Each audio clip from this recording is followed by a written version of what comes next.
আরে আয় পাখি আয়, সোনা ছেলে আয় আয়। আমি দোকানে যাচ্ছি, দেখো বাচ্চাটা রইল, বাচ্চাটাকে ধরে আবার মেরো না। দেখো পাগল শাশুড়ি কোথাকার, আমি এসে রান্না করবো, রান্নার কাছে যেন না যাওয়া হয়, আমি বাজারে যাচ্ছি।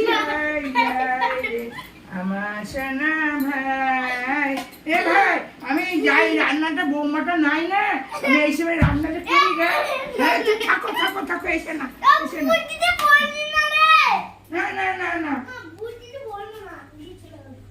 আমি রান্নাটা করেছি।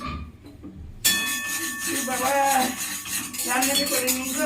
এ মা গ্যাস নাই, high high high high high রে, গ্যাসটা মরে গেছে রে, আমি কি করব রে, আমি কি করে রান্না করব, গ্যাস মরে গেল রে, আমি কি করে রান্না করব।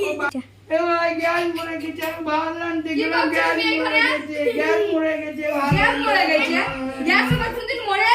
তো রান্না হচ্ছে, তো দেখি গ্যাস তোমাকে মরে গেছে। তোমাকে তো বললাম আমি রান্না করি না। দেখি কি করে এসছে মহিলা। গ্যাসটা মরে গেল রে। আয় কপাল, বলছি গ্যাস মরে গেছে। পাগল শাশুড়ি, আমি গ্যাসের চুলাটা নামিয়ে দিয়ে গেছি আর বলছি গ্যাস মরে গেছে। তোমাকে কে বলেছে? কে বলেছে? ওই ছেলেটা ছেলেটার কথা শুনছো? ও বলছে ঠাম্মা ভাতটা দে, তাই বলছে আমাকে। রান্না গ্যাস শেষ হয়নি, আমি গ্যাস শেষ হয়নি। পাগল বলে এই জন্য বলে পাড়ার লোকে পাগল। তুমি তোমার বলে না পাগল, সাথে তোমাকে বলে ওই কারণে তোমাকে পাগল।